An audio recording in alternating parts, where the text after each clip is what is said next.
इस क्वेश्चन में आपको दिया हुआ है find the value of X Y and Z, X Y और जेड सो दैट वेक्टर, एक ये वेक्टर आपको दिया हुआ है इसके कंपोनेंट फॉर्म में एंड एक दूसरा वेक्टर बी दिया हुआ है इसके कंपोनेंट फॉर्म में। तो बोला है कि एक्स वाई जेड की क्या वैल्यू होगी अगर ये वेक्टर ए और वेक्टर बी बराबर हो। तो इसके लिए आपके लिए कौन सा कंसेप्ट यूज करना होगा, तो दो वेक्टर इक्वल होने का कंडीशन क्या होता है आपका, कि अगर मान लीजिए एक वेक्टर ए है और वो कंपोनेंट फॉर्म उसका x1 I cap plus y1 J cap plus z1 के कैप है, और एक दूसरा वेक्टर बी है और इसका जो कंपोनेंट फॉर्म है मान के चलते हैं x2 I cap y2 z cap and z2 के कैप। अगर ये दोनों वेक्टर अगर इनको बराबर होना है तो इनके जो क्रॉसपॉन्डिंग एलिमेंट्स हैं ये दोनों बराबर होना चाहिए, यानी कि x1 x2 के बराबर होना चाहिए। फिर उसी तरह y1 y2 के बराबर होना चाहिए, y1 should be equal to y2, और ये भी z1 z2 के बराबर होना चाहिए। तो इस क्वेश्चन में हमें दिया हुआ है कि एक वेक्टर a है जिसका कंपोनेंट फॉर्म ये है आपका, और एक वेक्टर b है जिसका कंपोनेंट फॉर्म ये है। तो एक्स वाई जेड की वैल्यू क्या होगी अगर ये दोनों वेक्टर इक्वल है। तो हमें गिवन है कि वेक्टर ए जो कि है X I cap plus 2 J cap plus Z K cap, और वेक्टर बी दिया हुआ है, ये दिया हुआ है आपका 2 I cap plus Y J cap और प्लस के कैप। तो हमें ये है कि अकॉर्डिंग टू क्वेश्चन कि vector A equal to vector B. तो इसका मतलब क्या है कि एक्स ए और बी बराबर है तो इनके ये और ये भी हम बराबर लिख सकते हैं।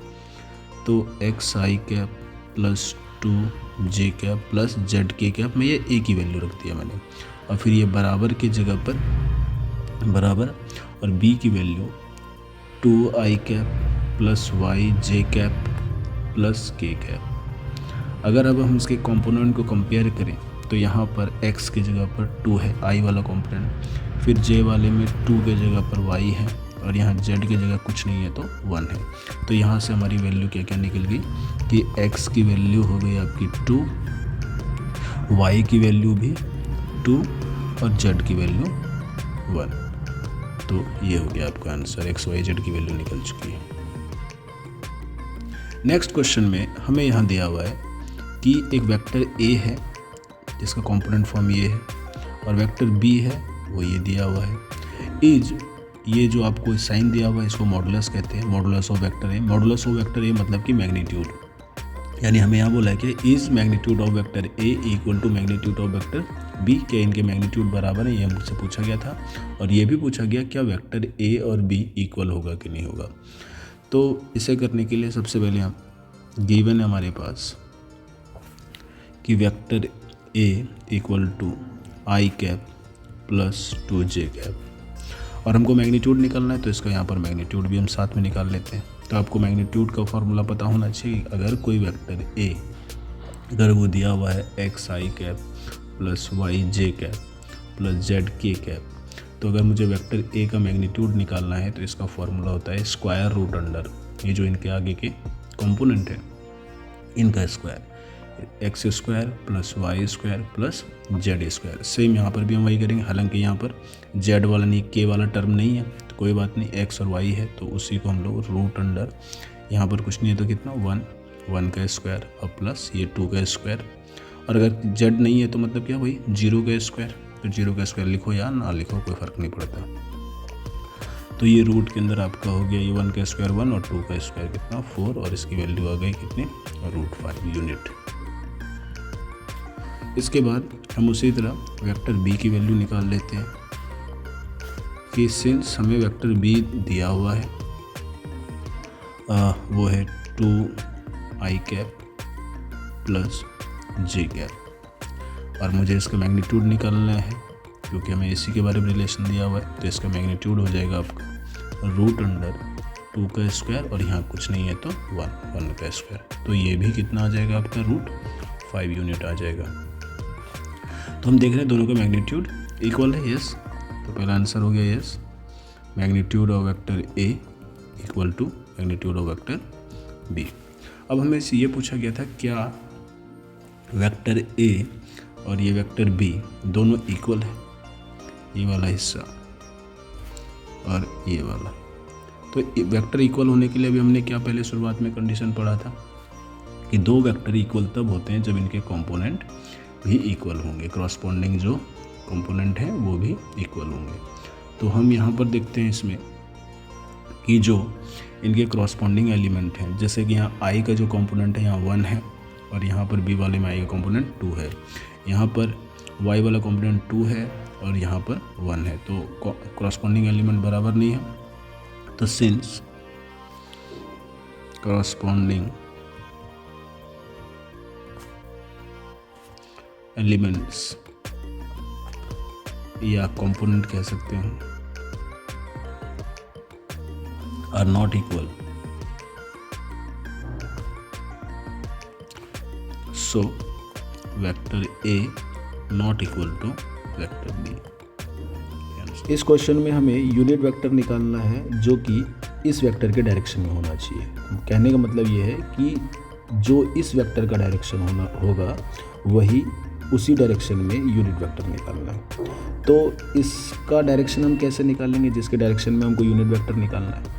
तो आपको पता होना चाहिए कि किसी भी वेक्टर का जो डायरेक्शन होता है वो उसका यूनिट वेक्टर ही बताता है। यानी अगर मैं इस ए वेक्टर का यूनिट वेक्टर निकाल लूँ, इस ए वेक्टर का यूनिट वेक्टर निकाल लूँ तो हमें डायरेक्शन पता चल जाएगा। तो इसे करते हैं हम लोग।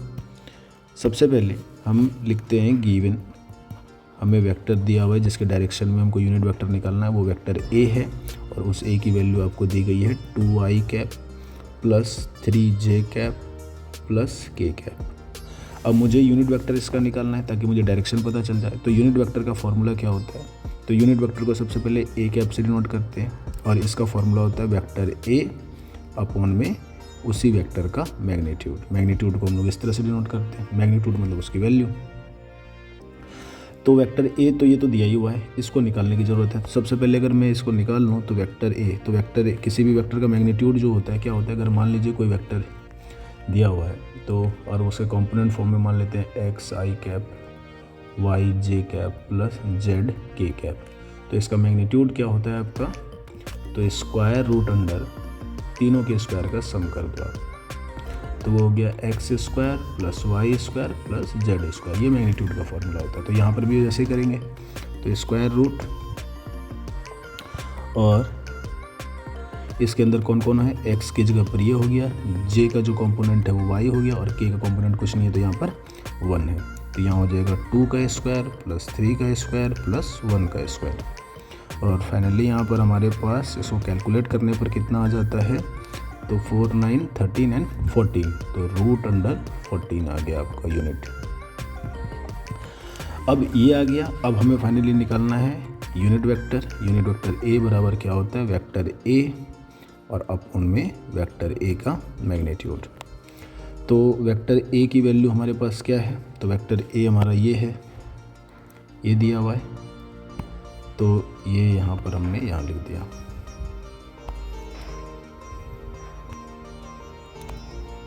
ये वेक्टर आपका ए की जगह पर हो गया, अपॉन में यहाँ पर वेक्टर बी ए का मैग्नीट्यूड। तो वेक्टर ए का मैग्नीट्यूड आप देख पा रहे हैं ये वाला हिस्सा है, तो यहाँ से मैंने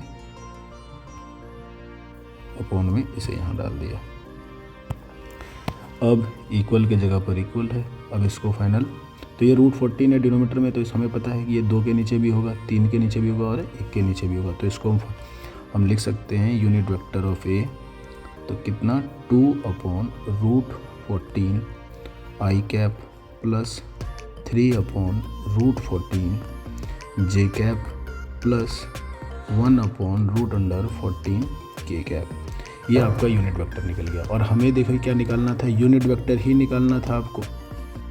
किसके? इसके डायरेक्शन में। तो इसका डायरेक्शन कौन सा हो गया? यही हो गया है, और यूनिट वेक्टर भी यही हो गया। तो ये हो गया आपका आंसर।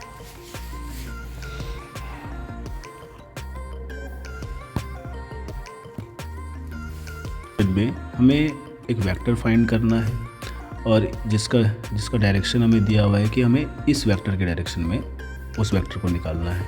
डायरेक्शन इस वेक्टर का होना चाहिए और उसकी मैग्नीट्यूड हमें क्या दी गई है 7 यूनिट। मतलब कि हमें एक वेक्टर निकालना है, ठीक है, लेकिन वो वेक्टर जो है किसके डायरेक्शन में होना चाहिए। मान लो ये वेक्टर हमें निकालना है और हमें दिया हुआ है कि किसके डायरेक्शन में हो, वो वेक्टर ए के डायरेक्शन में, ये वेक्टर ए के डायरेक्शन में। तो इसे निकालने के लिए हम क्या करेंगे, सबसे पहले जैसे जिस वेक्टर के डायरेक्शन में मुझे मान लेते हैं जिस वेक्टर को निकालना है वो वेक्टर बी है और वेक्टर बी मुझे ए के डायरेक्शन में निकालना है, तो किसी भी वेक्टर के डायरेक्शन में निकालने के लिए पहले उस वेक्टर का यूनिट वेक्टर हमें पता होना चाहिए। उस वेक्टर का यूनिट वेक्टर पता होना चाहिए, क्योंकि यूनिट वेक्टर क्या होता है, यूनिट वेक्टर ही डायरेक्शन बताता है, ठीक है। क्योंकि मैग्नीट्यूड के नाम पर यूनिट वेक्टर तो एक रहता है और अगर उसकी हमको मैग्नीट्यूड अगर बढ़ानी है तो यूनिट वेक्टर में उतना ही टाइम्स आप जितना मैग्नीट्यूड चाहिए, जैसे कि इसमें 7 चाहिए तो 7 से मल्टीप्लाई कर देंगे। ये कंसेप्ट है। तो सबसे पहले हम यहाँ लिखेंगे गिवन कि हमें वेक्टर ए दिया हुआ है जिसकी value i cap minus 2j cap, ठीक है, और ये दिया हुआ है और मुझे एक दूसरा वेक्टर निकालना है जिसका मैग्नीट्यूड 7 है, ठीक है। लेट वेक्टर रिक्वायर्ड वेक्टर जो है जो निकालना है हमें उसका नाम हम वेक्टर बी दे देते हैं और इसका आपको गिवन है मैग्नीट्यूड, ये गिवन है आपके पास। और मुझे क्या करना है कि इसके डायरेक्शन में निकालना है वेक्टर ए के, तो डायरेक्शन कौन बनाता है, यूनिट वेक्टर। तो हम निकाल लेंगे यूनिट वेक्टर ऑफ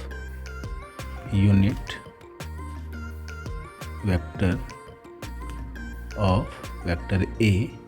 तो वो क्या होता है, कुछ हम ऐसे लिखेंगे ए कैप से हम यूनिट वेक्टर को डिटरमाइन करते हैं और ये ए कैप की जो वैल्यू होती है वो होती है क्या, वेक्टर अपॉन में उसी वेक्टर के मैग्नीट्यूड से डिवाइड कर देना, ठीक है। ये यूनिट वेक्टर बताता है। तो ये निकालने के लिए सबसे पहले क्या होगा कि वेक्टर ए की वैल्यू आप ऊपर में लिख दो आई कैप, ये इसकी वैल्यू आई कैप माइनस 2j कैप, और नीचे में वेक्टर ए का मैग्नीट्यूड। तो मैग्नीट्यूड निकालने का फॉर्मूला हमें पता है कि जो भी कंपोनेंट रहेगा उसके स्क्वायर का सम।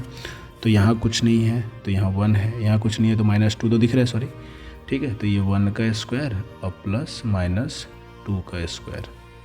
तो ये हो गया आपका यहाँ पर ये आई कैप माइनस 2j कैप और नीचे में रूट के अंदर ये आपका 1 का स्क्वायर 1 हो गया प्लस -2 का स्क्वायर 4। तो ये हो गया I cap minus 2j cap upon में रूट 5 हो गया। अच्छा, ये तो यूनिट वेक्टर निकल गया। अब हमें जो रिक्वायर्ड वेक्टर चाहिए यानी वेक्टर बी, कि सिंस वेक्टर बी क्या होगा, एक तो वेक्टर बी क्या होगा, अगर जैसे कि आप जानते हो कि यूनिट वेक्टर आपने निकाला जो कि डायरेक्शन बताता है, तो वो हमें देता है क्या, वेक्टर अपॉन में वेक्टर का मैग्नीट्यूड, ये होता है। तो अगर मुझे ये वेक्टर अगर निकालना होता तो क्रॉस मल्टीप्लाई में करता कि 1 से, तो वेक्टर बी और इक्वल टू बी वेक्टर, ये यूनिट वेक्टर यहाँ से, और इनटू में ये क्रॉस मल्टीप्लाई इससे क्या, बी का मैग्नीट्यूड।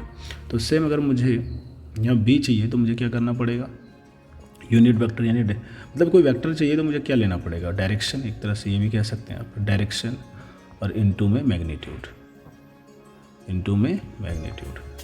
तो वेक्टर बी, तो डायरेक्शन कौन देता है, यूनिट वेक्टर। तो यूनिट वेक्टर हमारा आया है कितना, ये आया है। तो ये हो गया आपका कितना, आई कैप माइनस 2j कैप और होल अपॉन में रूट 5, और ये पूरा मल्टीप्लाई हो जाएगा किससे, मैग्नीट्यूड से, और मैग्नीट्यूड की वैल्यू कितनी दी गई है, 7। ये डायरेक्शन मतलब जैसे बी है तो ये बी का डायरेक्शन कौन होगा, ये होगा, और इनटू में मैग्नीट्यूड क्या होगा, वेक्टर बी का, ये हो गया आपका। अच्छा, ये जो है ये किसके बराबर होगा, तो ये तो डायरेक्शन है, डायरेक्शन हमको किसके, ए के निकालना था, तो ए का डायरेक्शन क्या होगा, ए कैप। तो बी इसके जगह पर हम लोग ए कैप की वैल्यू हम लोग रखेंगे यहाँ पर, जो कि ये आई है। और फाइनली जब आप वेक्टर बी निकालोगे, जो हमें ज़रूरत था, जिसका मैग्नीट्यूड 7 होना चाहिए और इसके डायरेक्शन में होना चाहिए, किसके, वेक्टर ए के डायरेक्शन में, तो मल्टीप्लाई करो कितना, 7 I cap minus 7 to 14 J cap और होल अपॉन में रूट 5, या अलग अलग यहाँ पर दे दो, ज़्यादा बेहतर होगा, रूट 5। तो ये हो गया आपका रिक्वायर्ड वेक्टर का आंसर। इस क्वेश्चन में आपको दिया हुआ है कि फाइंड यूनिट वेक्टर हमें निकालना है in the direction of sum of vector, किसका, एक वेक्टर ये ए और एक दूसरा वेक्टर ये, यानी कि इन दोनों वेक्टर का जो सम होगा उनके सम का यूनिट वेक्टर निकालना है। ठीक है, तो सबसे पहले हमारे पास गिवन है कि vector A equal to 2i cap plus 2j cap minus 5k cap. ठीक है, और फिर है वेक्टर बी की वैल्यू आपको दी गई है 2i cap plus j cap और प्लस 3k कैप, और हमें जो यूनिट वेक्टर निकालना है वो इन दोनों के सम का होना चाहिए। तो a प्लस बी कितना हो जाएगा, वेक्टर a प्लस बी, तो हमें पता होना चाहिए कि दो वेक्टर को जब हम सम या सब्सट्रैक्ट करते हैं तो इनके कॉरस्पॉन्डिंग एलिमेंट को ही जोड़ते या घटाते हैं, जैसे 2 और यहाँ कुछ नहीं है तो 1 है, -5 और ये 3। तो जब मैं यहाँ पर ऐसा करूँगा तो ये कितना हो जाएगा आपका 4i कैप हो जाएगा, यहाँ प्लस प्लस तो 2 और 1 ये क्या हो गया आपका 3j कैप हो गया, यहाँ -5 और प्लस 3 तो ये -2k कैप हो जाएगा। तो ये हो गया। अब मुझे इसका यूनिट वेक्टर निकालना है, तो यूनिट वेक्टर का आपको फॉर्मूला पता होना चाहिए कि यूनिट वेक्टर अगर कोई है जैसे ए, तो क्या होना चाहिए कि वेक्टर ए से उसी के मैग्नीट्यूड से डिवाइड कर देना है। तो अब लेकिन मुझे यहाँ तो वेक्टर पूरा का पूरा ये है आपका वेक्टर ए प्लस बी, तो अगर इसका मुझे यूनिट वेक्टर निकालना है तो अगर मान के चलते हैं कि let vector A plus B को एक यूनिट वेक्टर हम मान लो यूनिट वेक्टर नहीं, एक सी वेक्टर दे दें और सी दे दें और मुझे इसका यूनिट वेक्टर निकालना हो तो मैं क्या कर सकता हूँ, सी कैप लगा सकता हूँ, और सी कैप की वैल्यू क्या होगी, vector C upon vector C का मैग्नीट्यूड। तो वेक्टर सी की वैल्यू कितनी है, वेक्टर सी यानी ए प्लस बी, और ए प्लस बी की वैल्यू ये है, तो ये हो जाएगा आपका कितना 4i cap plus 3j cap minus 2k cap और होल अपॉन में वेक्टर सी का मैग्नीट्यूड, यानी कि इसी का मैग्नीट्यूड, यही तो सी है, यही क्या है आपका सी, हमने यहाँ पर अज्यूम किया हुआ है। तो मैग्नीट्यूड कितना हो जाएगा, तो किसी भी वेक्टर का मैग्नीट्यूड क्या होता है कि उसके कंपोनेंट का आप स्क्वायर का सम कर दो, तो कितना हो जाएगा 4 का स्क्वायर प्लस 3 का स्क्वायर और माइनस 2 का स्क्वायर, और ये हो गया आपका यहाँ पर कितना 4i cap plus 3j cap minus 2k cap और होल अपॉन में रूट में इसको कैलकुलेट करके हमारा आ जाएगा 16 प्लस 9 एंड प्लस 4, और ये हो गया आपका कितना 4i cap plus 3j cap minus 2k cap और होल अपॉन में रूट अंडर कितना 29। तो ये यूनिट वेक्टर अगर निकालना है तो हेंस रिक्वायर्ड वेक्टर जो था यानी यूनिट वेक्टर क्या लिख सकते हैं हम लोग 4 अपॉन में रूट अंडर 29 आई कैप प्लस 3 अपॉन में रूट अंडर 29 जे कैप और माइनस 2 अपॉन रूट अंडर 29 के कैप। ये आपका आंसर हो गया। इस क्वेश्चन में हमें क्या करना है कि डायरेक्शन रेशियो बताना है कि ये जो डायरेक्शन रेशियो है,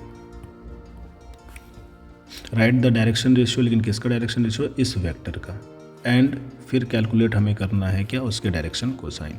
तो सबसे पहले इसके लिए आपको कंसेप्ट क्या पता होना चाहिए कि जैसे भी कोई अगर एक वेक्टर होता है तो उसका डायरेक्शन रेशियो क्या होता है, डायरेक्शन कोसाइन क्या होता है, उसको पहले समझ लेते हैं। सबसे पहले कि मान लेते हैं कि जैसे कोई वेक्टर ए दिया हुआ है, कुछ ऐसा लिखा हुआ है 2i कैप माइनस जे कैप प्लस 3k कैप, ऐसा कुछ लिखा हुआ है। तो इस वेक्टर में ये जो आगे के कंपोनेंट है, ये जो स्केलर कंपोनेंट है, ये जो नंबर सिर्फ लगा होता है, इनको स्केलर कंपोनेंट बोलते हैं। यहाँ कुछ नहीं तो 1 है, ये स्केलर कंपोनेंट है। तो इन स्केलर कंपोनेंट को हम लोग डायरेक्शन रेशियो बोलते हैं। डायरेक्शन रेशियो को जैसे कि आई वाले कंपोनेंट को ए से डिनोट करते हैं हम लोग, जो हो गया क्या 2, और जे वाले कंपोनेंट को हम बी से डिनोट करते हैं, जो कि हो गया -1, और सी वाले कंपोनेंट को हम किससे डिनोट करते हैं, के वाले कंपोनेंट को हम किससे 3 से डिनोट करते हैं। ठीक है, ये ध्यान में रखना है। अब आता है डायरेक्शन कोसाइन। डायरेक्शन कोसाइन क्या होता है कि डायरेक्शन कोसाइन अगर वेक्टर इस तरह फॉर्मेट में दिया हुआ है जैसे इस क्वेश्चन में दिया हुआ है, तो डायरेक्शन कोसाइन को हम लोग एल, एम और एन बोलते हैं। एल जो है आई कंपोनेंट वाला, एम जो है जे कंपोनेंट वाले को, और के जो है एन जो है के कंपोनेंट। और निकालते कैसे, इसका फॉर्मूला क्या होता है, तो एल, तो डायरेक्शन कोसाइन दो होता है, तो प्लस में भी आता है ये, माइनस में भी आता है। और इसका फॉर्मूला ये होता है, जैसे एल निकालना है तो ये जो कंपोनेंट है, जैसे कि मैं अगर अभी एक जनरल नाम दूँ तो ये क्या हो जाएगा, A I cap plus B J cap और प्लस सी के कैप। तो मुझे अगर एल निकालना है तो मैं यहाँ पर ऊपर में ए डालूंगा और नीचे में root under A square plus B square plus C square. Same उसी तरह अगर एम की वैल्यू मुझे निकालनी है, एम भी क्या हो गया, एक डायरेक्शन रेशियो हो गया। अगर मुझे एम निकालना है तो एम की वैल्यू वही प्लस माइनस रूट अंडर, ऊपर में आपका बी आएगा और नीचे में कितना, वही root under A square plus B square plus C square. आसान सा फॉर्मूला, आराम से याद हो जाएगा। इसका प्रूफ भी आप देख सकते हैं या पूछ सकते हैं। प्लस माइनस ये हो गया सी और होल अपॉन में ये कितना हो जाएगा, A square plus B square plus C square. तो ये कंसेप्ट आपको याद होना चाहिए। सबसे पहले अब हम क्वेश्चन की तरफ चलते हैं, देखते हैं हमें दिया क्या क्या है। तो सॉल्यूशन गिवन है कि right the direction ratio of vector ए। तो वेक्टर ए हमें दिया हुआ है आई कैप प्लस जे कैप माइनस 2k कैप, ठीक है। तो डायरेक्शन रेशियोज क्या हो जाएगा इसका, डायरेक्शन रेशियो, तो ए की वैल्यू, डायरेक्शन रेशियो जो आगे कंपोनेंट लगा रहता है इन्हीं को बोलते हैं हम लोग। जैसे यहाँ पर कुछ नहीं है तो 1 है, यहाँ पर भी कुछ नहीं है तो 1 है, और यहाँ तो -2 दिख रहा है। तो ए की वैल्यू कितनी हो जाएगी आपकी 1, ठीक है। बी की वैल्यू कितनी हो जाएगी, ये भी आपकी 1, और सी की वैल्यू कितनी हो जाएगी -2। ये आपका डायरेक्शन को रेशियो निकल गया। अब मुझे डायरेक्शन कोसाइन निकालना है। तो डायरेक्शन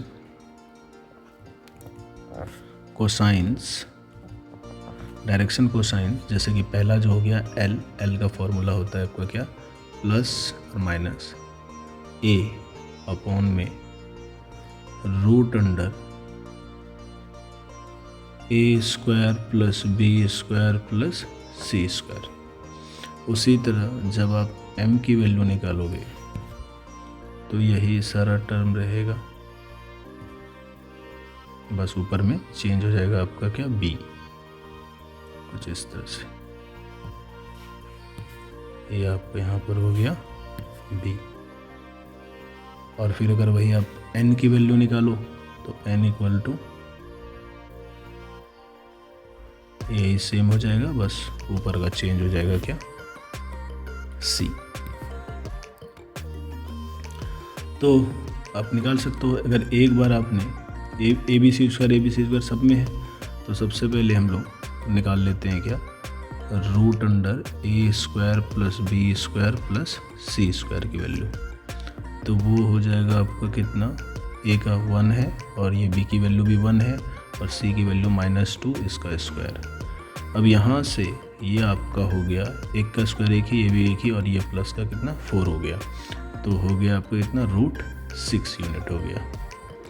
अब डायरेक्शन कोसाइन, ये यूनिट ना भी लिखो तो। अब हमें फाइनली एल अगर निकालें तो एल इक्वल टू क्या हो जाएगा, वही ये वाला फॉर्मूला, ए अपॉन ये इतना।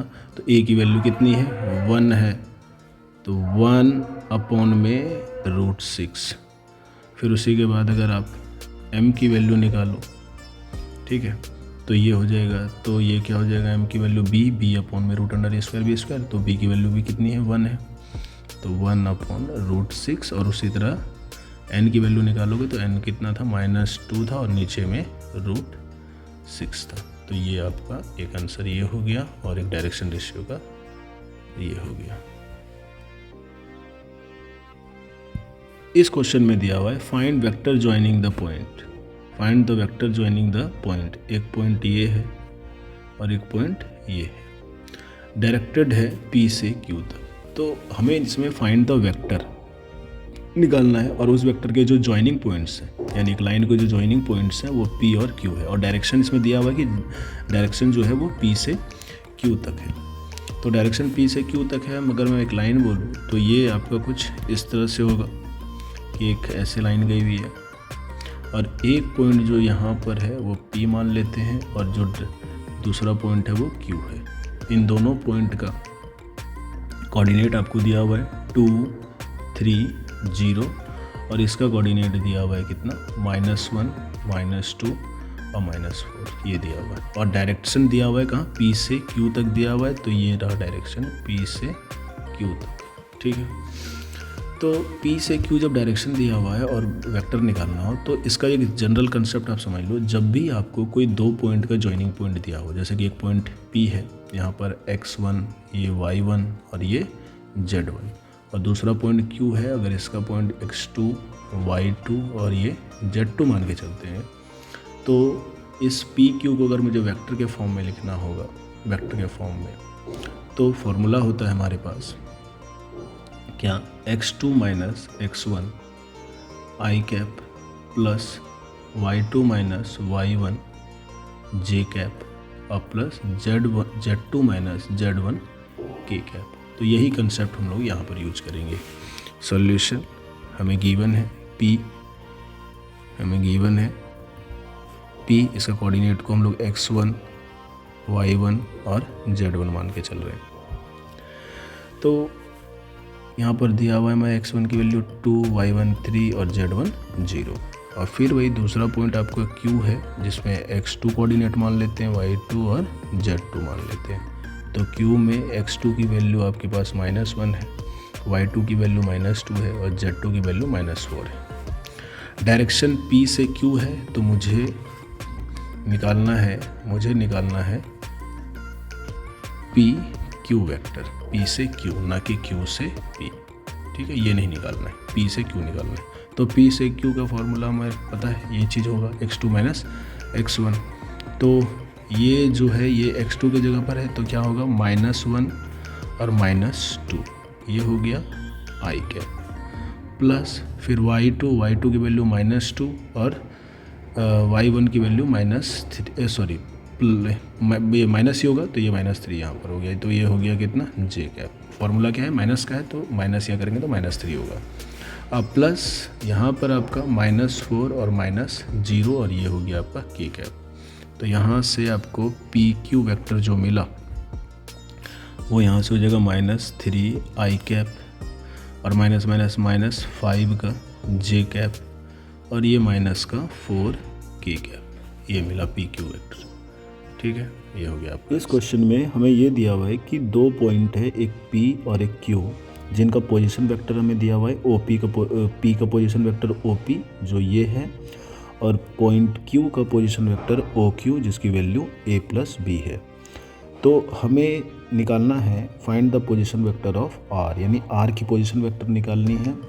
ये R P और Q को जो ज्वाइन करने वाली लाइन है उसे 2:1 में डिवाइड करता है, एक बार इंटरनली और एक बार एक्सटर्नली।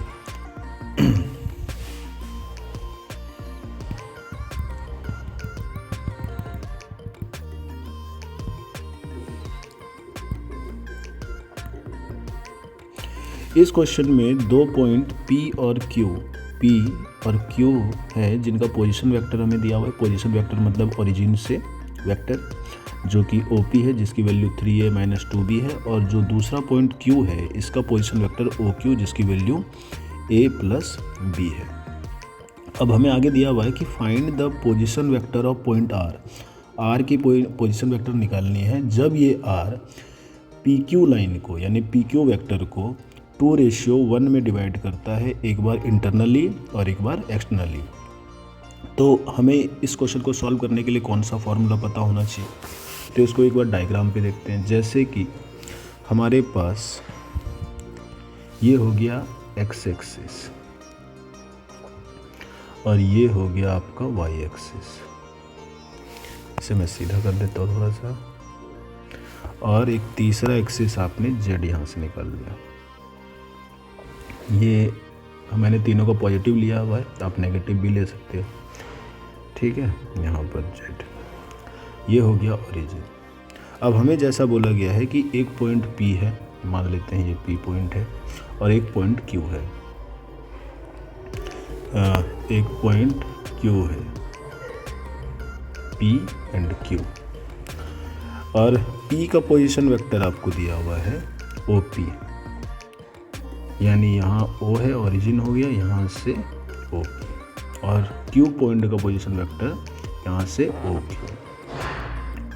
ठीक है, अब दो मान लेते हैं OP के पोजीशन वेक्टर को हम A नाम दे देते हैं, वेक्टर A, और OQ वेक्टर को हम लोग B मान लेते हैं। मतलब ये कुछ इसी तरह होगा कि वेक्टर A की वैल्यू OP वेक्टर के बराबर होगी और वेक्टर B की वैल्यू OQ के बराबर होगी।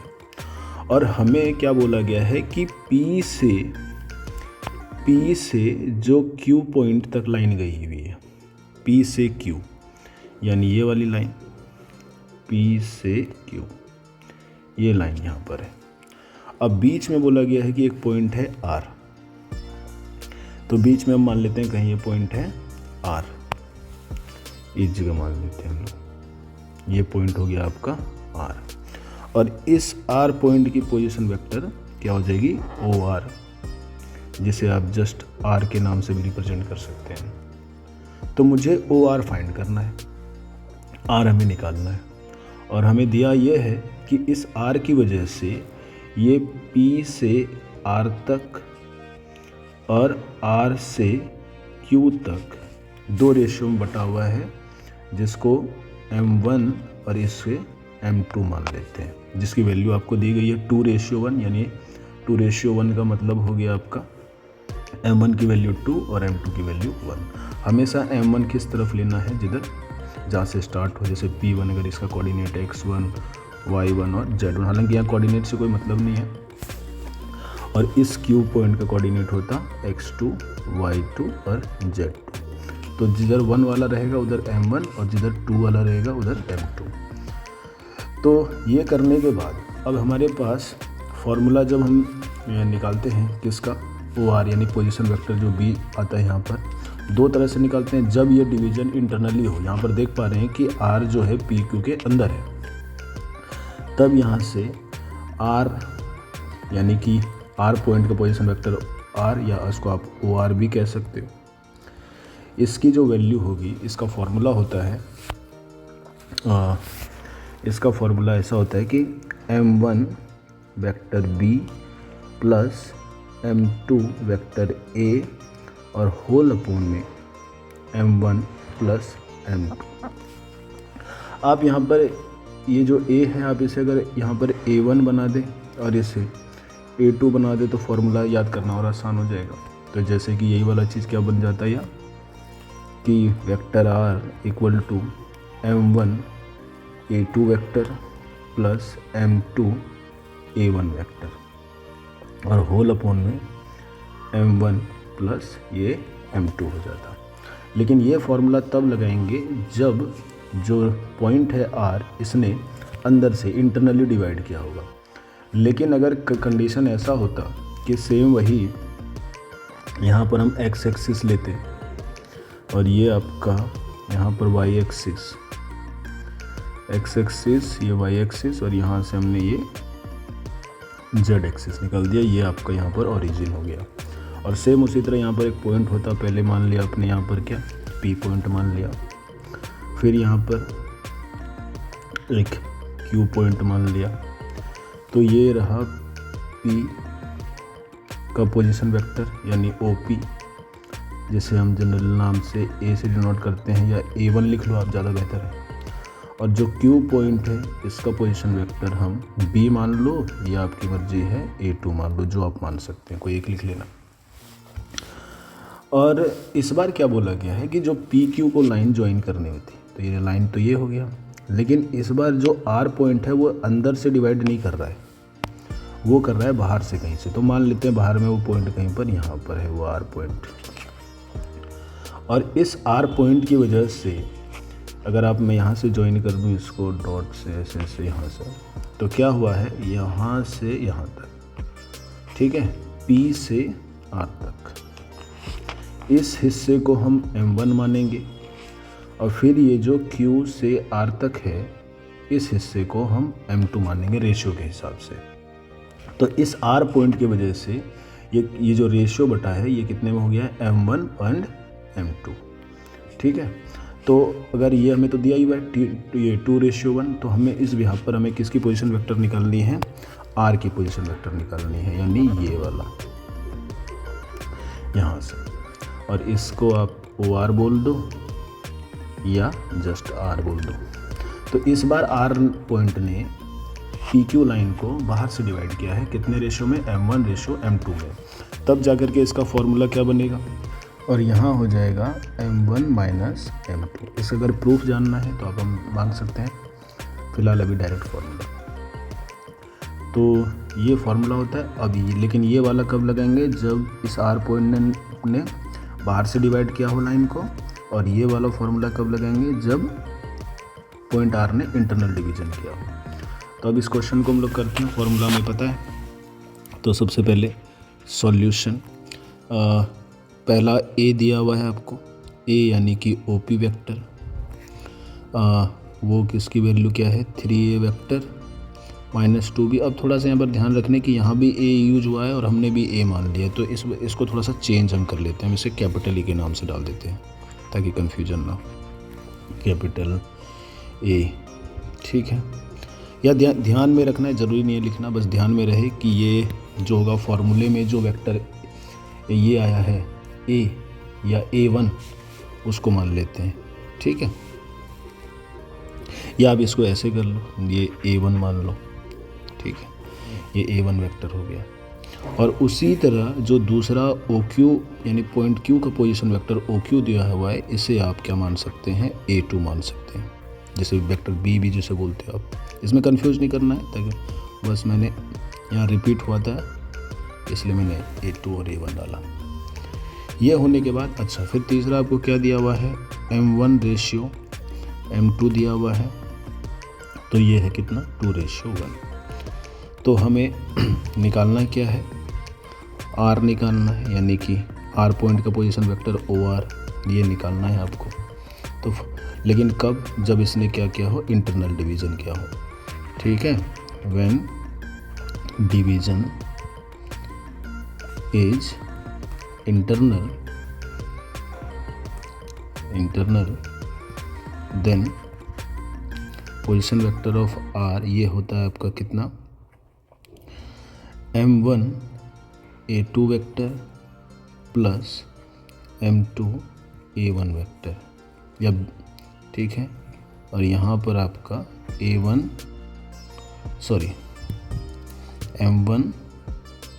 प्लस m2 हो जाएगा।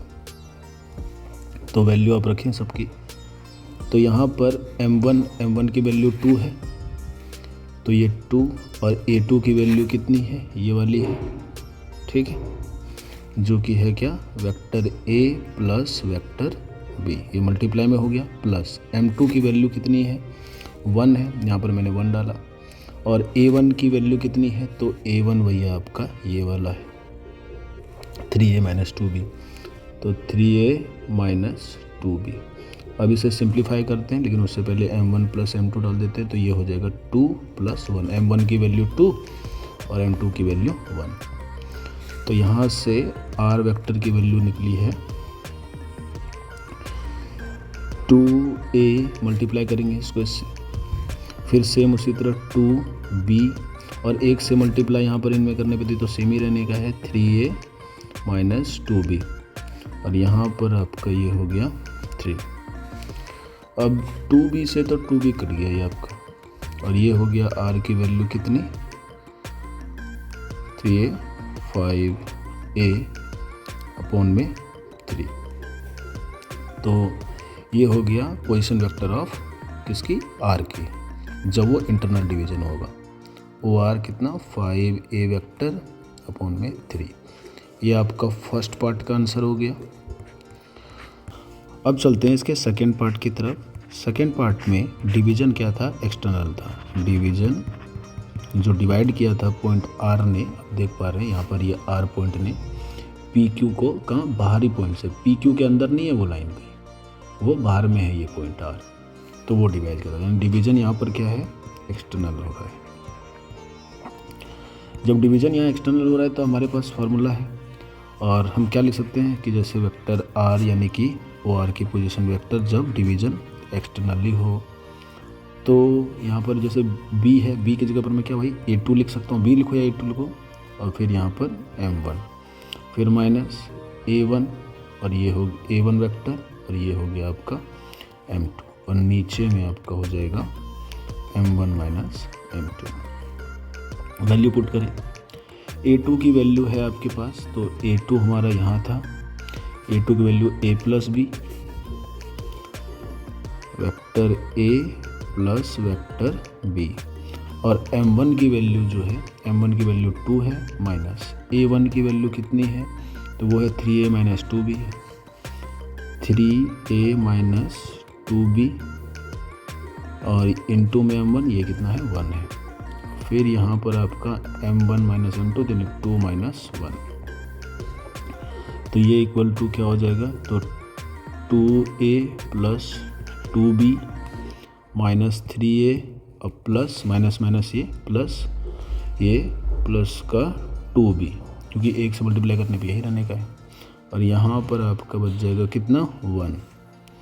अब यहाँ पर क्या करना है कि 2B और ये A और A सेम जैसा है, तो यहाँ पर कितना हो जाएगा माइनस A, और 2B और 2B प्लस हो गया, कितना हो गया आपका 4B, नीचे एक आएगा नहीं, तो यानी ये दूसरा पोजीशन वेक्टर जो हो गया ये वाला हो गया जब पॉइंट R जो है PQ लाइन को बाहर से डिवाइड करे, तो एक आंसर आपका ये हो गया। इस क्वेश्चन में शो करना है कि ये पॉइंट और ये पॉइंट, और इन सब पॉइंट का आपको क्या दिया हुआ है, पोजीशन वेक्टर दिया हुआ है। ये जो वेक्टर के फॉर्म में लिखा हुआ है, इन पॉइंट्स का A B C position vector दिया हुआ है, और हमें बताना है कि क्या ये तीनों पॉइंट राइट एंगल ट्रायंगल के वर्टिसेस हैं। तो अगर इसको थोड़ा सा डायग्राम से आप समझो तो ये होगा कि सबसे पहले हमने ये बना लिया एक्स एक्सिस, ये वाई एक्सिस, और यहाँ से ये जेड एक्सिस, ठीक है। और जैसा कि हमें यहाँ 3 पॉइंट दिया हुआ है और तीनों पॉइंट का पोजीशन वेक्टर दिया हुआ है, कहाँ से, ओरिजिन से। तो ABC कुछ अगर राइट एंगल ट्रायंगल अगर ये बन रहा होगा, हालांकि हमें पहले तो पता नहीं, हमें प्रूफ ही करना है, ठीक है। अगर मान लीजिए ये किसी तरह का राइट एंगल ट्रायंगल बन रहा होगा, राइट एंगल ट्रायंगल मतलब कि कोई एक जो एंगल है वो 90 डिग्री होगा, कोई एक एंगल 90 डिग्री होगा, या इसको मैं राइट एंगल जैसा ही बना दूँ तो एक एंगल इसका 90 डिग्री होगा, ठीक है। और जितना ये तीनों पॉइंट है अलग अलग, ये तीनों पॉइंट, इन्हीं में से कोई A होगा, कोई B होगा, कोई C होगा। अभी तो फिक्स हम कह नहीं सकते कि A कौन होगा, B कौन होगा, C कौन होगा, निकालने के बाद पता चलेगा। लेकिन हाँ, इन तीनों पॉइंट की पोजीशन वेक्टर दी गई है। एक पोजीशन वेक्टर ये हो गया, एक इस वर्टेक्स का हो गया, और एक इस वर्टेक्स का हो गया। ये तीनों पॉइंट का पोजीशन वेक्टर होगा ABC जो भी रहे आपको जो क्वेश्चन में दिया हुआ। तो अगर ये राइट एंगल ट्रायंगल का वर्टेक्स है तो सबसे पहले हम क्या करते हैं कि 3 पॉइंट है, ठीक है, 1 2 3, जैसे A मान के चलते हैं, B A C A। तो राइट एंगल ट्रायंगल की प्रॉपर्टी ये होती है कि इसका ये जो परपेंडिकुलर और ये जो बेस है, पाइथागोरस अगर हम थ्योरम लगा दें तो उसको सेटिस्फाई करना चाहिए पाइथागोरस थ्योरम को सेटिस्फाई करने का मतलब कि परपेंडिकुलर का स्क्वायर और बेस का स्क्वायर जो होना चाहिए वो हाइपोटेनियस के स्क्वायर के इक्वल होना चाहिए। तो अब वो पता करने के लिए पहले मुझे क्या पता करना होगा, AB कितना है, फिर BC कितना है, और फिर AC कितना है। तो सबसे हमें क्या निकालना है, AB निकालना है, BC निकालना है और AC निकालना है, और हमें अलग अलग पॉइंट दिया हुआ है। तो हम ये AB BC डिस्टेंस कैसे निकाल लेंगे। तो सबसे पहले गिवन हमने लिखा कि A जो है, A का पोजीशन वेक्टर क्या है, या मैं इसको ऐसे भी लिख सकता हूँ, जस्ट इन्होंने O दिया हुआ है तो मैं OA लिख सकता हूँ, क्योंकि ये जो भी पोजीशन वेक्टर दिया हुआ है ओरिजिन से ही होता है। OA बराबर कितना, 2i cap minus j cap plus k cap. फिर ओ बी वेक्टर आपको दिया हुआ है, ओ बी वेक्टर आप क्या ले सकते हैं, I cap minus 3j cap minus 5k cap. और ओ सी वेक्टर क्या दिया हुआ है, ये दिया हुआ है 3i cap minus 4j cap और माइनस 4k कैप, ये दिया हुआ है। अब मुझे पता करना है कि ये राइट एंगल का है कि नहीं है। तो सबसे पहले मैं इससे कितने कितने साइड बन सकते हैं, देखो ए बी सी है तो एक साइड बन सकता है ए बी, एक साइड बन सकता है बी सी, और एक साइड बन सकता है क्या, ए बी बी सी और सी ए, ये बन सकता है। तो सबसे पहले मैं ए बी निकाल लेता हूँ। ए बी कैसे निकलेगा, तो ए से बी निकालना है मुझे।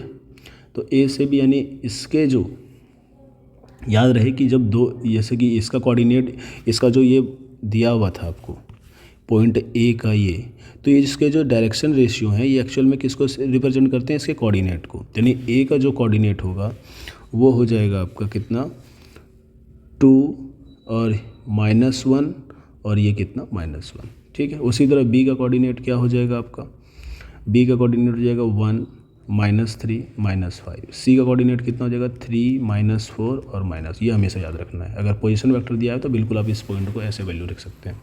तो अब तो हम लोग कोऑर्डिनेट सिस्टम का डिस्टेंस फार्मूला भी यूज कर सकते हैं, या ए बी वेक्टर निकालना है, ए बी वेक्टर भी निकाल सकते हैं आप ऐसे करके। ए बी वेक्टर क्या हो जाएगा आपका कि जैसे ए से बी निकालना है तो ए बी वेक्टर हमने क्या सीखा था, जब दो पॉइंट दिया हो, जैसे कि यहाँ पर x1 है, y1 है और ये z1 है, और ये बी पॉइंट का कोऑर्डिनेट x2 y2 और z2 है, तो अगर ए बी वेक्टर निकालना हो तो क्या क्या फार्मूला होता था हमारा कि x2 minus x1 I cap plus y2 minus y1 j cap plus z2 minus z1 की कैप। सेम यही कंसेप्ट हम ए और बी के साथ निकालेंगे जब करना होगा। तो क्या हो जाएगा, x2 ये वाला हिस्सा है सारा, y2 z2 और ये x1 y1 z1 ये है। तो यहाँ पर हम लोग क्या करेंगे कि अगर ए बी वेक्टर निकालना है तो कितना 1 और -2 आई कैप प्लस यहाँ -3 और -1 इसका जे कैप, जो जहाँ पर वैसे ही लिखेंगे हम लोग, -5 है और वो -1 का क्या के कैप हो जाएगा। और मुझे इसी का अगर मैग्नीट्यूड निकालना है तो ये मैग्नीट्यूड होगा, और मैग्नीट्यूड का फॉर्मूला क्या होता है, रूट अंडर यानी आई जे के साथ जो आएगा उनके स्क्वायर का सम। तो 1 - 2 कितना हो गया -1, तो इसका स्क्वायर प्लस ये -3 और माइनस ये प्लस हो जाएगा, तो यहाँ बचेगा आपका -2 इसका स्क्वायर, फिर प्लस ये कितना हो जाएगा -6 का स्क्वायर। तो ये हो गया आपको कितना, एक का स्क्वायर ये एक ही होगा, ये 4 हो जाएगा और ये 36 हो जाएगा। तो कितना हो गया रूट अंडर 41, ठीक है, इतना यूनिट आ गया। यानी आपको ए बी साइड पता चल गया है। फिर उसी तरह अगर आप जब बी सी निकालें तो बी सी में वही कंसेप्ट यूज होगा। बी सी जो आपका है वो यहाँ से यहाँ तक है, बी सी निकालना है तो बी सी में फिर यही वाला फॉर्मूला लगेगा x2 माइनस x1, यानी इसमें से इसको, फिर इसमें से इसको माइनस करेंगे, फिर इसमें से इसको माइनस करेंगे। तो डायरेक्ट मैं कर सकता हूँ ऐसा कि बी सी आपका क्या हो जाएगा कि यहाँ पर आपका 3 है और फिर यहाँ 1 तो -1 और ये आई कैप, फिर प्लस यहाँ पर -4 है तो -4 और यहाँ पर -3 है तो माइनस का -3 हो जाएगा, और यहाँ पर आपका जे कैप प्लस यहाँ -4 है और यहाँ -5 है तो -4 और माइनस का -5, और ये हो गया आपका के कैप। और इसी बी सी का अगर मैं, बी सी वेक्टर था सॉरी, और ये बी सी वेक्टर का मैग्नीट्यूड अगर मैं निकालूँ तो रूट के अंदर ये क्या क्या हो जाएगा, तो 3 - 1 यानी कितना 2 का स्क्वायर प्लस ये -4 और माइनस ये प्लस हो जाएगा तो प्लस का 3, तो ये कितना -1 का स्क्वायर, और प्लस ये भी प्लस हो जाएगा तो ये कितना 1 का स्क्वायर, ठीक है। तो ये हो गया आपका कितना 4 और 1 और 1, इसकी वैल्यू 4, इसकी वैल्यू 1 और 1, ये हो गया आपका कितना √6 यूनिट। उसके बाद आप यहाँ से देखो, ये जब आपकी बी सी की वैल्यू निकल चुकी है, उसी तरह अब आप सी ए की वैल्यू निकालो कि सिंस सी ए, तो सी ए जब आप निकाल रहे हैं तो यहाँ पर देखो सी ए कहाँ से कहाँ तक, यहाँ से यहाँ तक जा रहा है ये आपका, तो ये अब x1 की तरह ट्रीट किया जाएगा और a वाला जो है x2 की तरह ट्रीट किया जाएगा, यानी 3 में से 2 माइनस करेंगे, -4 में -1 करेंगे और फिर ये 4 में 1 करेंगे। तो ये करने के लिए आप देखते हैं यहाँ कितना हो जाता है हमारा 3 - 2 ये हो गया आपका आई कैप, फिर प्लस -4 और माइनस का -1 ये हो गया आपका जे कैप, अब प्लस -4 और -1 ये हो गया आपका के कैप। तो अब यहाँ से जब इसका मैग्नीट्यूड अगर मैं निकालूँ तो रूट के अंदर ये 3 - 1 यानी 1 का स्क्वायर प्लस ये 1 और -1 ये हो जाएगा प्लस, और यहाँ से बचेगा कितना -3 का स्क्वायर और ये -5 का स्क्वायर। ठीक है, तो ये वैल्यू आपकी हो गई कितनी, 1 का स्क्वायर 1, ये 9 और ये कितना 25, तो कितना हो गया 9 10 35 हो गया, ये आपका √35 यूनिट हो गया। तो क्या ऐसा है कि अब हम देख रहे हैं कि अगर मैं इसको 35 का स्क्वायर और 6 का स्क्वायर करूं तो यहाँ से मुझे 35 मिलेगा और यहाँ से 6, और 35 × 6 कितना हो जाएगा 41 हो जाएगा। तो अंदाज़ा लग गया कि भाई CA का स्क्वायर और BC का स्क्वायर जो है वो AB के स्क्वायर के बराबर होगा। तो कि सिंस CA का जो मैग्नीट्यूड है इसका स्क्वायर प्लस BC के मैग्नीट्यूड का स्क्वायर कितना होगा, तो देखो वो होता है CA का स्क्वायर कितना √35 का स्क्वायर और प्लस √6 का स्क्वायर। तो ये हो गया आपका 35 और प्लस 6। ठीक है, तो ये हो गया कितना 41। और यहाँ पर देखो कि अगला AB निकालना था हमको, वेक्टर AB। तो AB का स्क्वायर अगर हमने किया तो ये क्या हो जाएगा कितना √41 था, तो इसका स्क्वायर करेंगे तो ये कितना हो जाएगा 41। यहाँ हम देख पा रहे हैं कि AB का जो स्क्वायर है इस साइड का जो स्क्वायर है वो बराबर है किसके CA के स्क्वायर और प्लस BC का स्क्वायर। तो ये जो है AB जो हो गया वो हाइपोटेनियस हो गया और ये एक बेस हो गया और ये एक परपेंडिकुलर, कुछ भी लिख सकते हैं इन दोनों पे। तो ये क्या हो रहा है सेटिस्फाई कर रहा है किसको पाइथागोरस लॉ को, पाइथागोरस लॉ को। तो इसका मतलब क्या है कि AB CA और BC यानी ABC जो है वो तीनों वर्टेक्स है किसके राइट एंगल ट्रायंगल के, हेंस प्रूव्ड, क्योंकि पाइथागोरस राइट एंगल में ही प्रूव होता है, hence proved A B and C are points